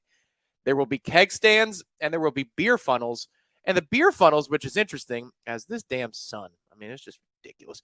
Ira has throw that camera into a lake. I do, man. It is a useless ass camera. It is. It does not know how to deal with the sun emerging from the clouds. You would think in this day and age of technology that it would just auto adjust. And I've got to work the sliders like I'm working the board at the radio station. It's ridiculous. Yeah. But Ira didn't turn down the notion that maybe he would do a 3 or a 4 beer funnel, which is just unbelievable. Gene said, I'm not playing that game. It's a 1 beer funnel, but it'll be all of us on the stage. That is the Corner Pockets outdoor deck to prevent from the mess. Anyway, the thing that I love about it the most is at 11:30 on Saturday, last week your dad said, I can't wait to hold my son's leg in the air when he does his keg stand. He wants to be your keg bearer. He wants to be, he's already called a leg. So we're looking for people out there who will hold our legs as we go aloft for the keg stands. So there will be plenty of volunteers to hold up the leg. I mean, it's fun to do. It is, I remember the best part, and we'll move on from this, but the best part of the keg stand that I last did, as I referenced, in the 90s, was that I was held up, hoisted with gusto The two friends that grabbed my legs were like, come on. The next thing I knew, I was upside down. I was like, oh, Jesus. And there we were. So I hope to be lifted with gusto. You don't need to ease me up. Lift me up. Let's go. Let's get it going. And then the key is, if you have forgotten, which I'm sure instinct will take. Well, you guys have your other hand on the keg. That's right, but it's got to be centered. It's basically over the clavicle line, because if you put it to the side, then you're just going to be flopping in the distance. So you want to put it right under there. It's almost like you're doing tricep push-ups. Yeah, no, I got it. I think we'll. It's like riding a bike. Yep. I'll know. I'll have a feel for it. Like, oh, this is what we used to do back in the day. So, what is the percentage chance that this is going to be a thing? Because it's going to happen if we win. So I'm asking you in code, not grade code. What do you think about the chances, the confidence level? What percentage chance would you give Florida State of coming away at 9-3 and us doing keg stands on the deck? Pretty high. I do think Florida State, I think Florida State should win the game, but I don't think it's going to be an easy game. I think Florida's going to show up. I think they'll play hard. You're going to have to give them a reason to wilt, and maybe they will. I think it's imperative that Florida State gets off to a good start. I think if you want what we've enjoyed for weeks on end now, some semblance of a rocking chair game where you're not wringing your hands in the fourth quarter, I think you've got to get out in front. I think if Florida is able to get a lead, you've got a war on your hands for 4 quarters. They'll begin to believe it is the best opportunity they have to call this season successful. And if you think about where Florida's at right now, 1 game over 500, if they win this game, no matter what all the other games preceding this one looked like, Billy Napier will be able to sell to recruits, and certainly that fan base will think this way, and those players will believe this way, that this was a good season, that this was a successful campaign, that in year 1, he was able to go on the road and knock off an arch rival to get to 7 wins. And, you're talking about the long-term recruiting battles that are going to develop between Mike Norvell and Billy Napier. To have that ammunition, to be able to say that to recruits, like, look, man, I just got here. This place was in disarray. And in year 1, I not only had a winning season, I went on the road and knocked off my rival, whose coach has been there for 3 years, and who had won 4 straight prior to playing us. So, you know what? If you think that we're really cooking right now, what do you think it's going to look like when I get you in here and I get guys like you in here and I got my own players and the system is understood and we're passing on the way we do things? You can really sell that. So I think the importance is it can't be understated. It's not everything. Florida State could go on to be very good over the next 2 years, even if they were to lose this game. But I do think it's important. It wouldn't be a great look for Mike to lose at home to this team that you're favored by more than a touchdown to beat and who just lost to Vanderbilt. So, it wouldn't be a great look. The other thing is, I think for Florida State, and I talk about getting off to a good start, Florida State is brimming with confidence. They believe in each other. They believe in this coaching staff. They believe they're good. And if you go out and jump on Florida early, and Florida, who's uncertain of what they are, and they just came off a loss that had to have certainly shook their confidence. I know there's no way in hell they thought they were going to go on the road to lose to Vanderbilt. No Florida team has since 1988. A rather dubious honor for Florida to have that happen to them. That's going to go one of 2 ways. That's going to serve to seriously motivate them to want to go out on a high note and erase the bad taste in their mouths of having lost to Vanderbilt, or it's going to shake them to their core and they get down early again and they think, let's just get this over with and get home. This is not our year. We're going to go to a bowl. We'll be 6-6. It's what it is. Let's get the hell up out of here. It's not our day. But if it's 14-7 Florida late in the second quarter or 21-14 or something like that, and they're having success, that's a blood in the water scenario, and you get very nervous, Tom, if that happens. So I could picture both things happening. I really can. I do ultimately, per what we talked about last hour, I think the maturity level that Florida State plays with, the belief that Florida State plays with, the level of execution that Florida State's played with, suggests that if they just stay the course, whether it's 7-7, 14-14, 17-14 early third quarter, 21-4, if they just stay the course, the more at-bats they have against this defense compared to the at-bats Florida's going to have against our defense. At the end of the day, I think Florida State is able to execute more often than Florida is, and that should allow for that gap to be created, that kind of two-score gap that gives you a working margin that allows you to relax and just execute your plays. It allows the defense to go out and kind of pin their ears in some situations, knowing that Florida in the second half of a two-score game has to make something happen. And then that's how you create turnovers.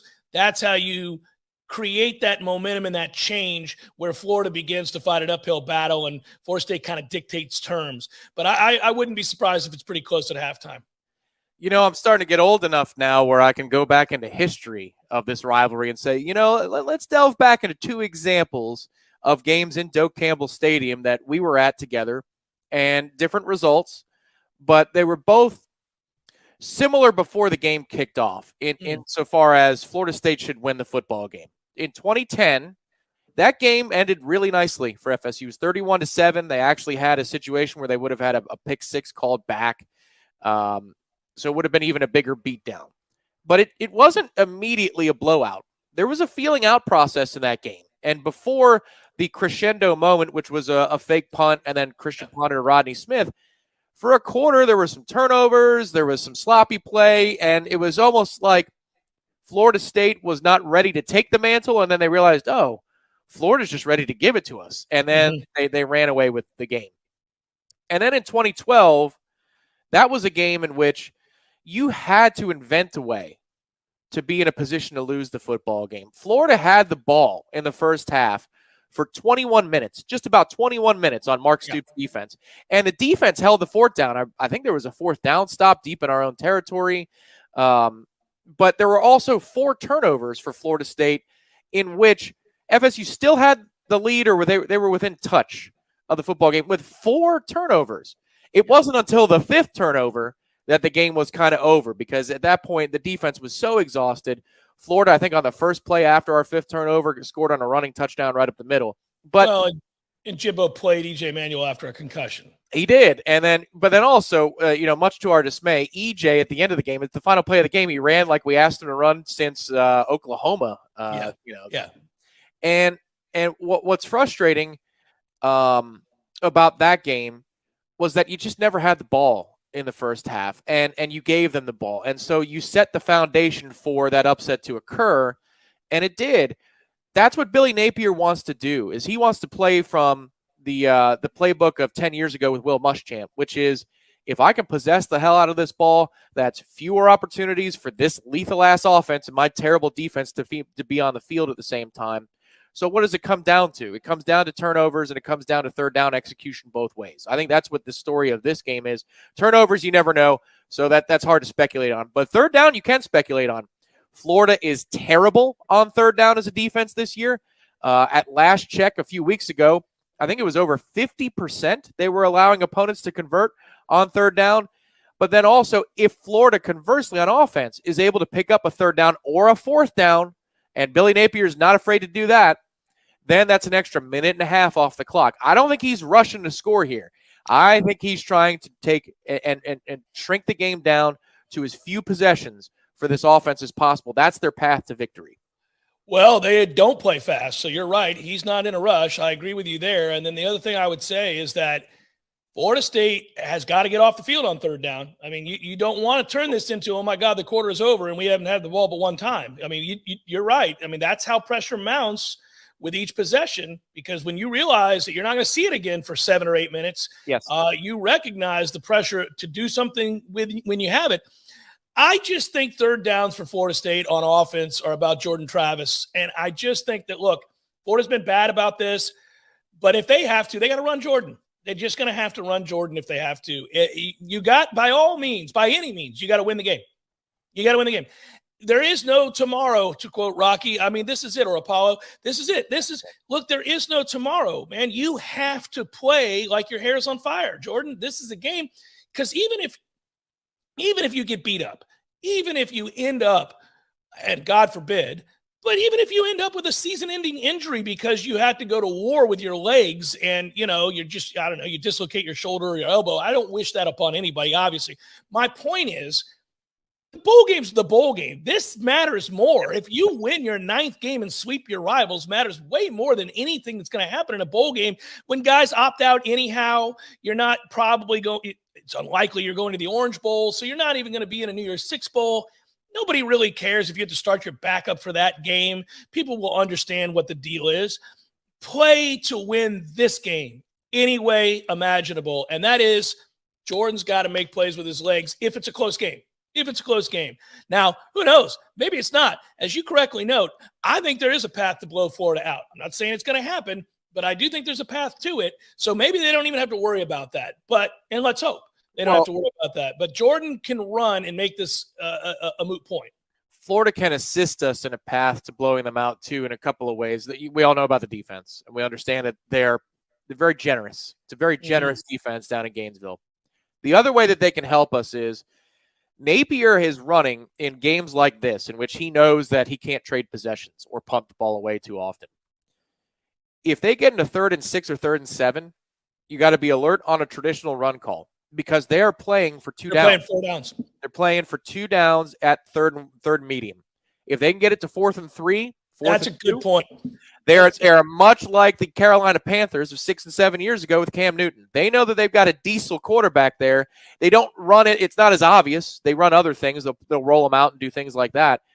But just because you win 3rd down doesn't mean that they're not going to go for it on 4th down. But if you can stop them in those situations, you're going to get a short field, and then this thing's done. But 3rd and 6, 3rd and 8, he's done it all year.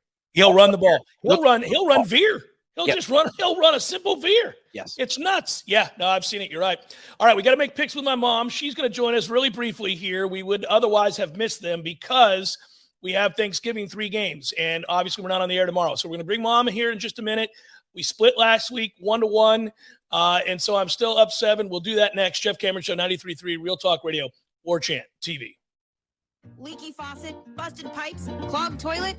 M&L Plumbing is here for you. For all commercial, construction, and residential plumbing issues, call M&L Plumbing at 575-9393 or visit online at mnlplumbing.com. Every day, Sellers makes life a little better for homeowners, helping them find the best design ideas for their homes with the best quality tile, carpet, and hardwood flooring. Even mosaics, ceramic, and vinyl solutions are at their fingertips in their remarkable showroom. Maybe it's time for you to get the Sellers advantage for your home or office. Find them on Capitol Circle Northeast, just north of Mahan Drive, or online at sellerstile.com. For style, quality, and design, get the Sellers advantage. In Tallahassee, call 656-8453. If you're a business owner of any kind, you need advanced fire protection services. We are AFPS, and we provide high-quality life safety services throughout Northwest Florida, and we've been doing it since 1989, with offices now in Tallahassee. Fire sprinklers, fire alarms, fire extinguishers, hood suppression systems, and emergency exit lights. For all of your life safety equipment, we've got you covered 24/7. We are Advanced Fire Protection Services. For a free life safety system evaluation, visit WeSaveLives.com. That's WeSaveLives.com.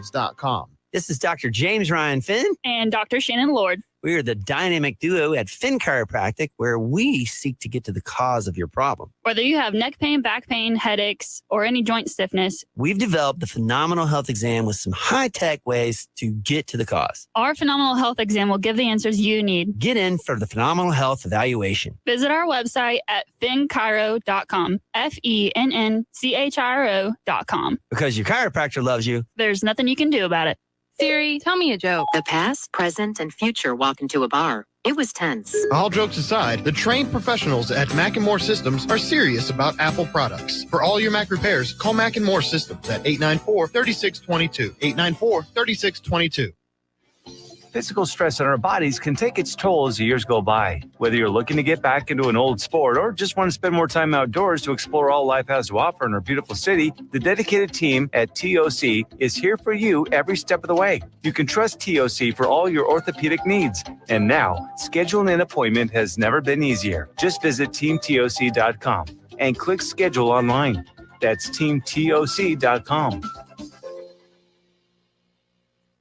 Tallahassee's 30-year-old funny paper and American Legion Post 13 have joined forces to become Major Morale. The new magazine has 4 more pages of post activities and military information that you probably never knew. But don't worry, it's still as politically correct and newsworthy as always. Okay, it's the same funny stuff, but it's still only available at the sponsors' locations like Tallahassee Automobile Museum, Krispy Kreme Donuts, Keith Lawson Services, or ABC Flooring. Tallahassee's leading supplier of in-stock, top-of-the-line ceramic, carpet, waterproof, and hardwood floors since 1990. At ABC Flooring, you can pick out your floor and installation can begin in 48 hours. ABC Flooring is also the leading supplier of in-stock landlord property management products in the Panhandle. Visit their warehouse showroom on Capitol Circle Southeast or call 877-6600. We all want more energy, more strength, more results. Well, welcome to Orange Theory Fitness as you take a step towards feeling more alive today. Backed by science, Orange Theory's heart rate monitored workout is scientifically designed to keep heart rates in a target zone, spiking metabolism and increasing energy. Orange Theory Fitness is a one-of-a-kind group personal training workout resulting in more energy, visible toning, and extra calorie burn for up to 36 hours. Experience a more vibrant life today with Orange Theory Fitness. To find out more, go to orangetheoryfitness.com. Welcome back to the Jeff Cameron Show, sponsored by Legendary Home Loans, a mortgage experience designed around speed, simplicity, and customer service. Before you buy your next home, contact our friend Shannon Young with Legendary Home Loans. Visit FSUHomeLoans.com. FSUHomeLoans.com.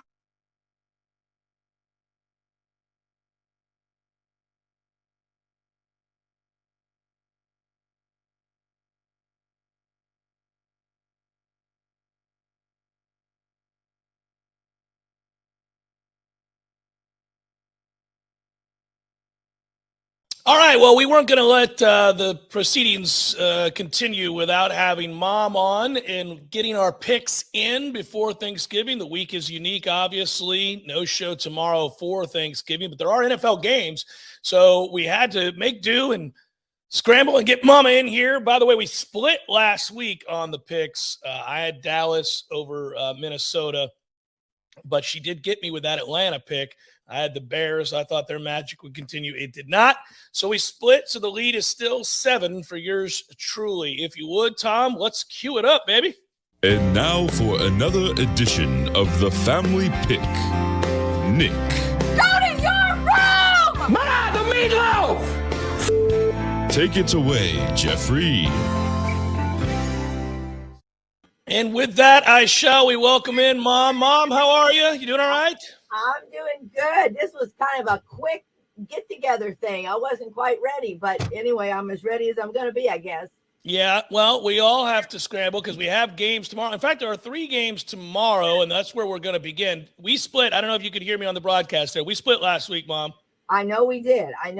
So I didn't lose any ground. I'm still making my comeback. All right, here we go. On that note, the lead is 7. Let's get in and get out and make it happen. Buffalo at Detroit tomorrow at 12:30 on CBS. I'm taking Buffalo. Me too. The Giants are at the Cowboys at 4:30. I know. Golly, it's I'm taking Dallas. Me too. The Patriots are at the Vikings. Interesting game at 8:20. Oh, I know. I took Minnesota. I think that New England could win, but I'm sticking with Minnesota. Bounce back game for Minnesota. Short week, though. It'll be interesting to see how they do. All right, the Broncos are at the Panthers in a game nobody should be forced to watch. I know. I'm taking Denver. It's one of those, like you said, it's a terrible game. I don't know if anybody will be watching. But anyway, I took Denver. I can't decide. I really can't decide. I do think Denver's defense is pretty good, so I'll go with Denver, but it's tough. All right, Mama. Big game for our Buckaroos. 1 o'clock on Sunday at the Browns. I know. Oh my gosh. I think the Bucs are mounting their charge. I think they're gonna do okay. I hope. Everything's crossed. I'm picking the Bucs. I'm taking the Bucs as well. The Jaguars hosting the Ravens. Yeah, I took Baltimore. Texans at Dolphins. Dolphins. Bears at Jets. Yeah, that's kind of a hard game for me. I want to pick Chicago, but I don't know. I kind of like the Jets, and I took the Jets. I'm going to take the Jets. They've got a problem at quarterback. Zach Wilson is shrinking, not getting better, and now we've got controversy. I would like them to start Joe Flacco. I know Tom Lang would like them to start Joe Flacco, but Flacco at this point is better than Zach Wilson, but I'm taking the Jets as well. All right, Bengals and Titans, great game. Yeah, that is a great game. I got to look here because I picked these so quick. I got to make sure I know what I'm doing. I took Cincinnati. I'm going to take the Titans at home against Cincinnati. So okay, I think that's a good pick. I do.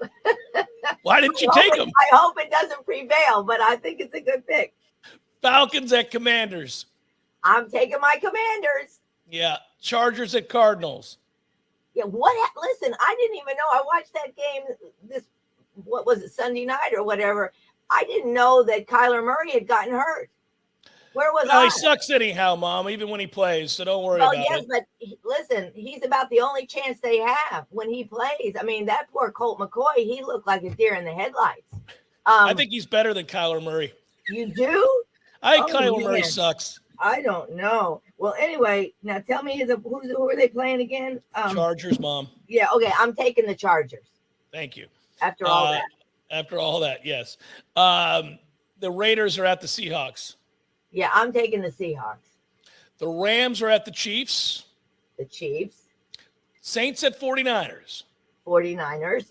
Packers at Eagles. Oh yeah, I'm taking the Eagles, but I'm wondering what's going on with them.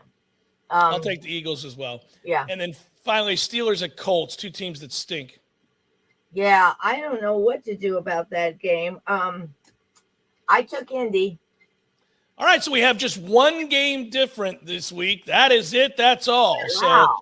So just one game. I've got the Titans. You've got the Bengals. The margin is 7, and we'll go from there. We'll see what happens. Well, I want to hope everybody has a great Thanksgiving, and I sure enjoyed being with you last weekend. It was so fun, and getting to meet some of our fans. Love you. Love you, Mom. I'll talk to you on Thanksgiving. Love you. All right. Bye-bye. Bye-bye. All right, so the quick interaction there with Mom, we had to get our picks in. We did, and we have just the one different there.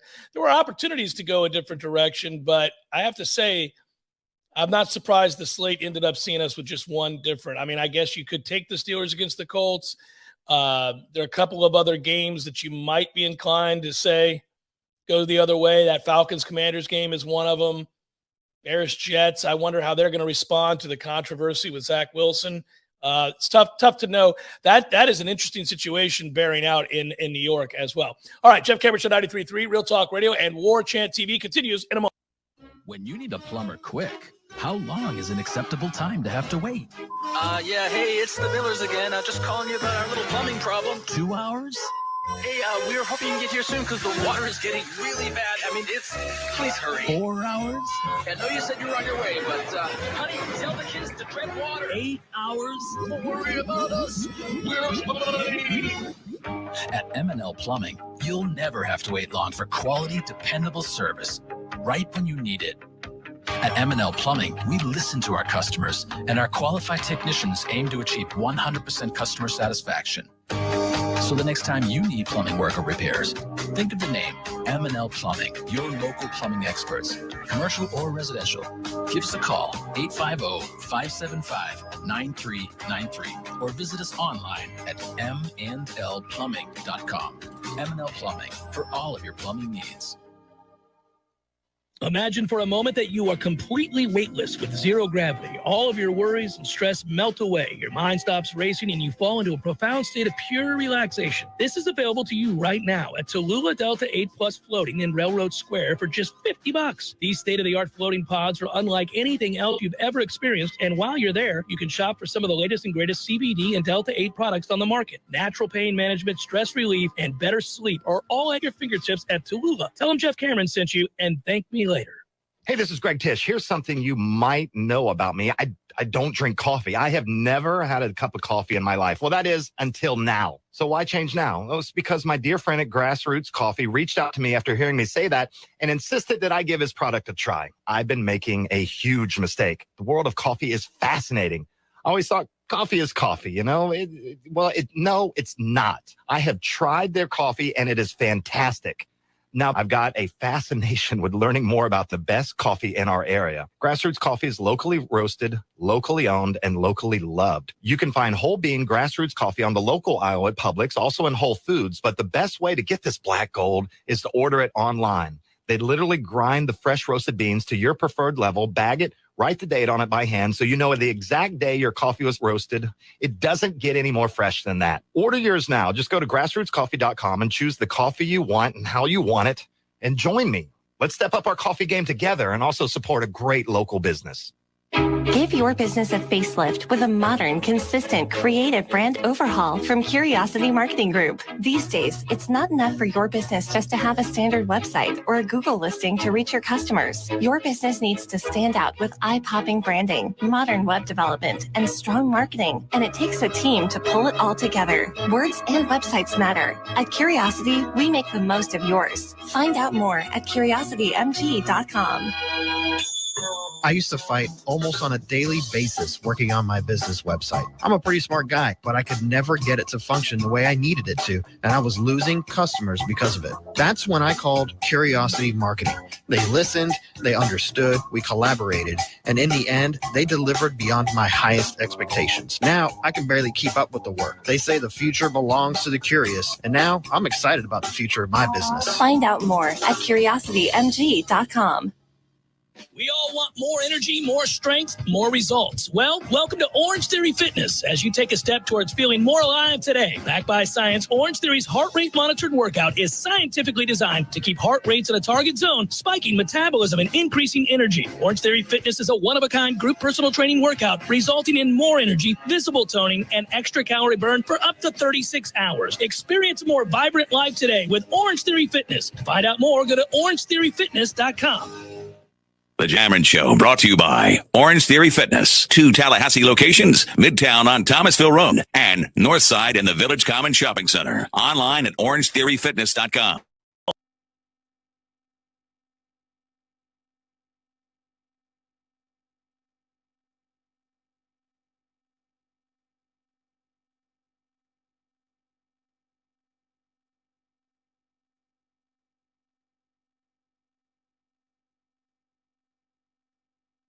Fun to wager with Mama. Now we go and solve for the future thanks to my partners and collaborators and dear friends and sponsors at ISF. ISF's been really, really good to us this year. It's been fun working with them. I really appreciate our partnership. That's what they'll do for you. They are an IT strategy firm for 40 years. They've served state, government, business clients across the country, not just here locally, but across the country. I say it all the time, but I mean, when you've got over 1,500 projects in your back pocket and you worked with state governments all across the country, obviously their expertise is proven. It works. They help state governments solve through strategy, process, and technology, and they're able to streamline that process so that you can get the amazing works and visions that you want completed done. That's what ISF does. A couple weeks back, we were talking about the collaborative work that ISF has, and they talk about when you're in tough times and you're going through and working together, you have to remain calm. And that would be critical, consistent, accountable, and listening, along with managing the game. So that's CALM, and acronym for that. And I think that's true of this game. I think Jordan Travis, we keep coming back to it, Tom, if we're going to solve for the future here, has got to be calm. He's got to manage this team the way he has for most of the season. He's got to be the guy in control. You know, games like this come down to the quarterbacks, and oftentimes making critical plays on third down, keeping drives alive, even flipping field positions. It can be the little things that make the difference in the game. Now, we think we have the better defense, so you'd like to believe you can force Anthony Richardson into some mistakes that Jordan Travis won't make on the other side. But again, if both quarterbacks are playing at a very high level, we could end up seeing a real duel a real showdown here between two guys that at their best are really good college quarterbacks. So I hope Jordan Travis is able to continue to show that leadership and that calming presence that he's had on the biggest of stages this year. He was great against LSU. He did not handle it well against NC State. I thought he helped lead a great comeback against Wake. There were moments there where he's making some plays that you have to have happen, and he's been really consistent, of course, these last 4 games. Let's see if he's that guy who's, again, graduated and learned from mistakes of the past. I think he is. Yeah, what I find interesting, and this is kind of a tangent, but I've been thinking about this a lot this week when I looked at the college football playoff rankings again, just to see where certain teams stand. It's not the biggest deal in the world, but I want to see where the ACC was in the SEC, and Louisville, for example, crept in at 25 this week on the Tuesday night selection show. And it just got me to reflecting on the relative strength of the conferences this year. And I think you can make an argument that for the first time since, 2014, the difference between the upper crust of the ACC and the difference between the upper crust of the SEC isn't that large. And the reason I say that is, look at Tennessee and what they did against South Carolina before Hooker got hurt. Yeah, they were giving up a gazillion points, yeah. Look at the vulnerability of Georgia to a program like Mizzou. Now, Georgia is still the best team in the country at this point. I'm not saying they're not. Look at how LSU is the SEC West champion this year, a team that, honestly, shouldn't have been in the game with us down the stretch. And I get that they've improved, but so have we. And you look at what Florida did with Tennessee by extension, or that Vandy beats Florida. I'm just saying that not only has parity increased in the sport this year, and that's why it's been more watchable outside of Florida State football games, I wonder how many teams Florida has played this year that are just straight up as good as Florida State. Usually we say that there's going to have to be a period early in the game where you've got to get up to speed with what Florida does. Last year was a great example of that. We took the field against the Gators, and you saw at the line of scrimmage that, oh, man, this is just a completely different animal. I'm not so sure this year if they're not the ones who have to adjust to us. So in a way, I'm solving for the future with a working theory that I think a lot of these teams in the ACC and the SEC this year are more interchangeable in terms of talent than they have been in quite some time. And I think that we fit in the discussion of a top 10 team in the country this year. So that means that by definition, Florida has not really seen but 1 or 2 opponents that are on the level that we are on. So that is the path, I would say, to us going, whoa, I guess we're just that good. And there's a possibility that after a quarter and a half on Saturday, you're saying, or Friday, you're saying, you know what?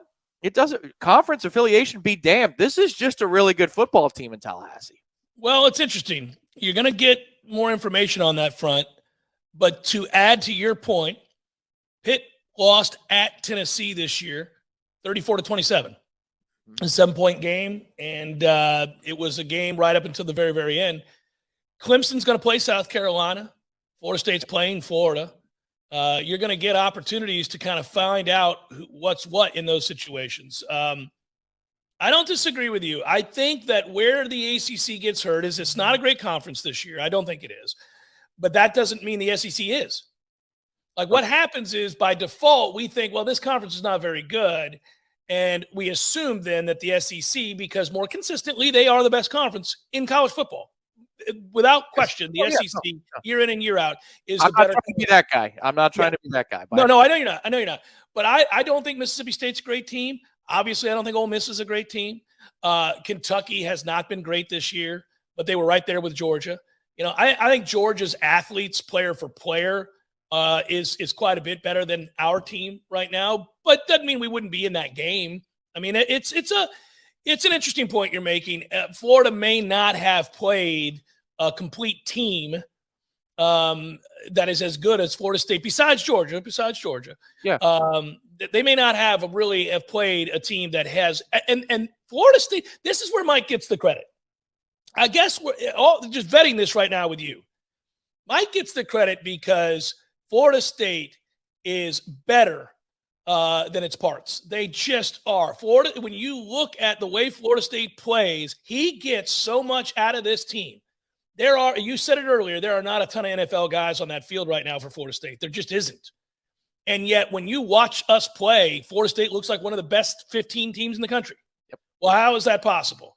You've lost linemen.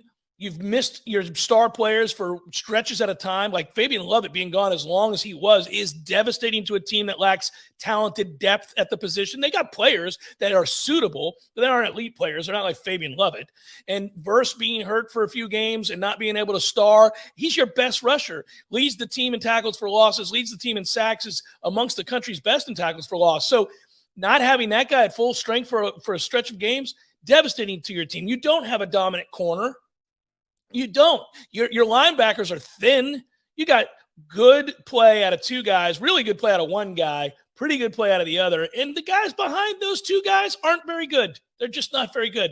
So how is it that you're dominating football games? Well, they play together as a team better than most. Any team Florida's faced this year, that is for sure. Well, and this is the easier way to approach this, just from looking at Florida State's offense. I'm going to run down in rapid fire the Gators' schedule thus far. Utah, Kentucky, USF, Tennessee, Eastern Washington, Mizzou, LSU, Georgia, Texas A&M, South Carolina, and Vandy. How many offenses has Florida faced that are as good as this offense is for FSU? One? Yeah, so Tennessee's is obviously very, very good. Elite. And they were playing them in September. So it's been 2 months since they've seen an offense that is this lethal. And I'd argue that this offense, and this is not recency bias because of what Tennessee didn't do against South Carolina, which was execute enough, but this offense is harder to prepare for because of the balance of it. You know, they've got Hendon Hooker, who, when healthy earlier this year, is a nightmare, and Hyatt, who is an absolute nightmare as well.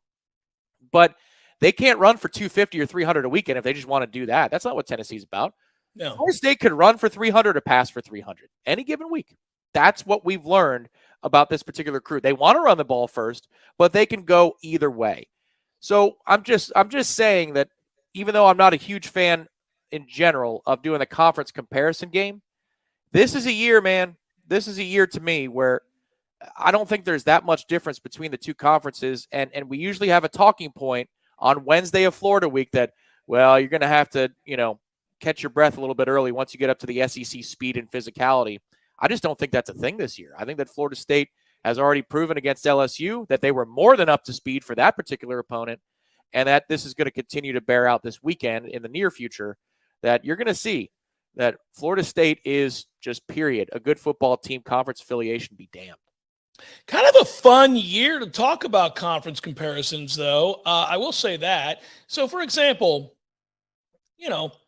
the American Athletic Conference has 3 teams ranked in the top 25, UCF, Tulane, and Cincinnati, right? Are those great teams? No, but that's 3 in the top 25.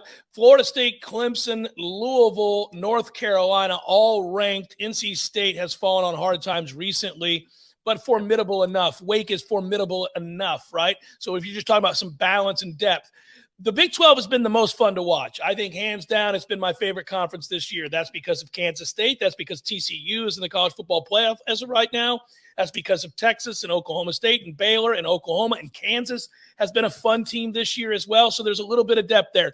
The Big Ten lacks any depth whatsoever. You got 3 good teams in the entire conference. They are Michigan, Ohio State, Penn State. Everybody else sucks to high heaven. The entire West is awful. If you want to look at the Pac-12 this year, trying to judge, USC's a fun team, probably the best offense in the country. Oregon has been a good football team this year. They got their doors blown off first game of the year, has played well ever since. Washington is a very good football team, 9-2 ranked. Utah's a good football team, ranked. Oregon State ranked. UCLA ranked. A little bit more depth there than we're accustomed to seeing, but none of them play great defense. So they have their flaws. My point is there's balance all over the place there. You've got like a handful of teams at every conference that you go, yeah, they're good. They're pretty good. But if you took any one of those teams from those conferences and cross-matched and said, all right, well, this week, Ole Miss, who's whatever, okay, they're okay. They're not a bad team.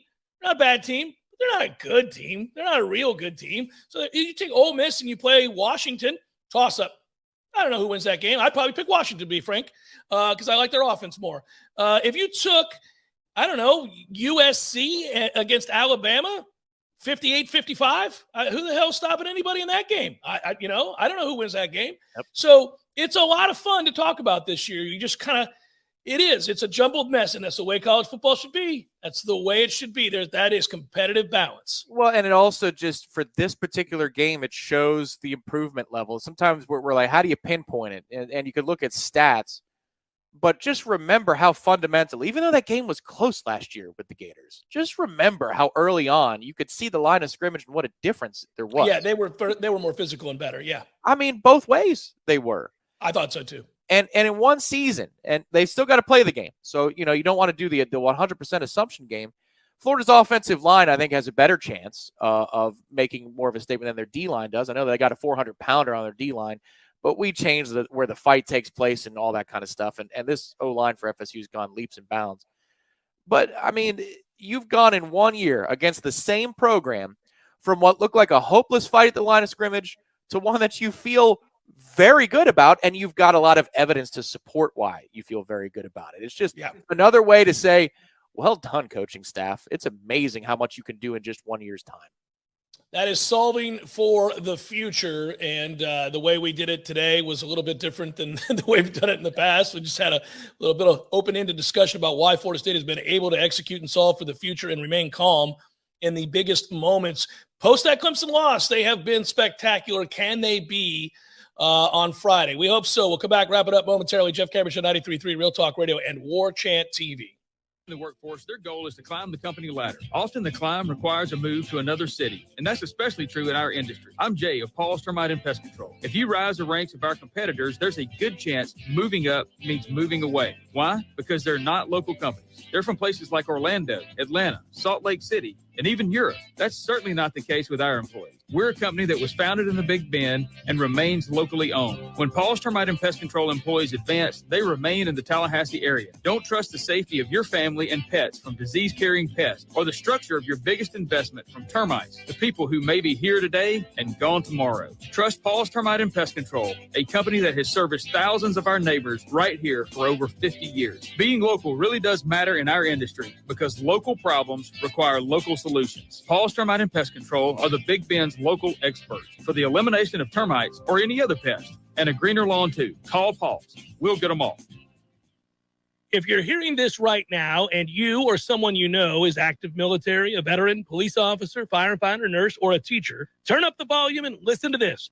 My friend Shannon with Legendary Home Loans has a hometown hero loan program designed to make a difference to those who make a difference. When it's time to buy a new home, he will waive all lender fees for all hometown heroes. That's a $1,600 value right out of the gate. Also, if you decide to use their preferred title company for their closing, you'll be saving another $600. That's $2,200 in discounts right off the top. That's like 20 tanks of gas in your car.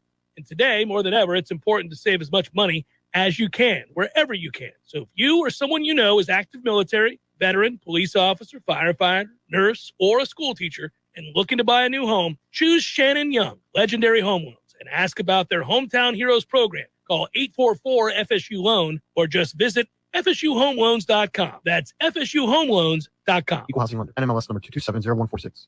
Hey, no fans, our partner ISF Inc. is a national management and IT consulting firm located right here in Tallahassee, Florida, solving the future for state governments through strategy, process, and technology. As a trusted advisor for state governments, ISF knows the importance of defining a clear and detailed strategy. Our friends at ISF can help your organization create a strategy that sets you on a path to success. ISF, your vision plus our expertise brings your brilliant ideas to life. Visit ISF.com to learn more. ISF, solving the future. There's fun to be had every night at the Corner Pocket. Take home prizes on Trivia Tuesdays and Beer Bingo Thursdays. And kickstart your weekend with Martini Fridays. Plus happy hour runs every weekday and game day specials every time the Noles take the field. Watch all the best games at the Corner Pocket's Vegas wall, featuring 560 inches of flat screen TV heaven. Oh, really? The best food, the best drinks, and the best place to watch all the games. Tallahassee loves the Corner Pocket.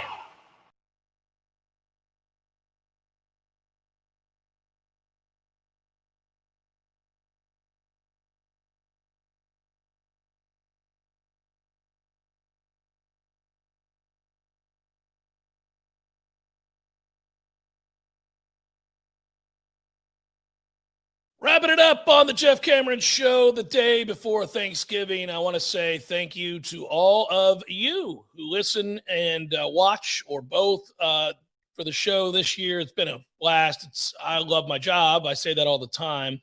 But I'm reminded of it this time of year as we kind of reflect and give thanks. So thanks to everybody out there and to all the people who joined Warchant. You know, that was the push when we started this year was we made our transformation. We left Rivals and we went to On3, and it's been a very successful transition. And that's because of you guys. You know, we hope we've provided what you were looking for. We're going to continue to get better. But we wouldn't have been able to do all the things that we've done without your support. Your many contributions this year are greatly appreciated.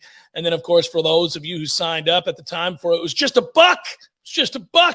Now it's just 10. It's just $10. $10. What are we doing? Go sign up. Go make it happen if you haven't signed up already. Let's go. Basketball team's winning games now, Tom. We got things. Here we go. A game. A game. Yep. Yeah. Victorious. Look good doing it too. So we got one in the books there. Anyhow, baseball is going to be fun this year too, and we're going to continue to do what we do and get bigger and better, and we appreciate your support with that. Also, want to thank my friends for this final segment from Tallulah. They have been a great partner for us as well. I've enjoyed working with them, learning about them, and I learned more yesterday. By the way, I was able to kind of have some more fun at Tallulah. Now, you guys all kind of roll your eyes and think, oh, Cameron's getting crazy. No, there's nothing like that. But I've learned that the CBD, man, is where it's at. A lot of people love the calming effect of CBD. It's not a hallucinogen. Not everything has THC in it, guys. You can use it for your sore muscles. You can use it to help your pets relax if they have separation anxiety or the thunderstorms or whatever it might be. It works for pets as well. And I did the float over there this year at Railroad Square, and I thoroughly enjoyed it. I plan to go back soon. And then all the kratom and the kava drinks that I figured out help put you in a euphoric mood as well. Also not a hallucinogen, just a plant, guys. So you don't have to be on THC or the shrooms or whatever else. They got everything else over there. So go enjoy something from Tallulah. There's like 1 million locations now. There's Midtown. There's the north side of town. It's all over the place. You can find Tallulah. So good. And there's our guy. How would you power rank the floating animals? There's the touchdown otter here, which is a tough one to beat and lead off with. You can't beat him, by the way. There is the hedgehog, who's doing a whole lot of nothing. And then there's also the seal that's going. And for folks who are missing out on Warchant TV, you got to check out the show just once on Warchant TV. I'll bet you like it. But there's also the seal that's doing 360s. Now, the seal doing the 360 is hilarious just because look how happy he is just to be doing 360s. But I have to tell you, you can't beat the otter, but that hedgehog is hilarious. I mean, my man is like, I got this. I'm not. He's happy, man. What each one of these three remind me of is me when I go to on my Mexico trip, and I just it's that first full day because you get there, the jet lag and all that kind of stuff. Yeah. But then that first full day when you go to the pool, I'm in all three of those stages. I'm just doing the twirl, I'm doing the touchdown otter, like whoo, and then I'm doing the hedgehog, which is later in the day, which is like, oh, I better get out of the pool. It's time to get out of the pool. Yeah. Hey, a reminder. Friday, 4 o'clock, they open it up at Hotel Indigo. 4:30, we go live with the pregame show, myself and T. Lizzie right here. And then it's the in-game watch-along, Dominic Robinson breaking it down for you. Post-game show as well with Tom Lang and Gene Williams. Hopefully it's a celebratory post-game show on a season well played and a sweep of the Rivals. We hope that is what takes place. I also want to wish all of you a very happy Thanksgiving. You guys enjoy each other's company.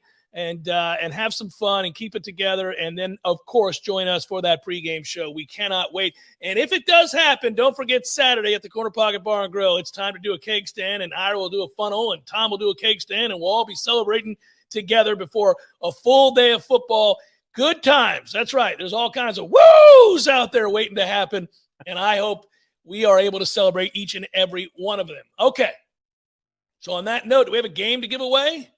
We have anything we want to give away? You've been on fire with hockey. I've been okay on hockey. No. You don't have to have one. You don't have to. Have one. But I do think now that we're back to a 2-hour pregame show on Friday, they've been 1 hour for these noon kickoffs. We will do some prize picking. We'll do some prize picks on Friday. So for you gambling Jessies out there, yes, we'll have some recommendations for you on Friday because, the rivalry slate is only beginning rivalry weekend. So I'm sure you'll have some insights on those big games. I will too. And we look forward to do some picking on Friday. And maybe if you want to give out a couple of wagers too, because there is no Redemption Thursday. No pressure though. If you have, I'll happily do it. I'm going to sit down and vet my numbers today. In fact, really quickly, happy Thanksgiving to you, Tom. Safe travels. I know you're driving today. Safe travels. Wish your family a happy Thanksgiving for me. I'll see you on Friday. Short jaunt, but careful on the roadways. And I'll talk to you later. Hey, goodbye, everybody. Be good. Happy Thanksgiving. We'll talk to you on Friday. Be good. Enjoy your turkey.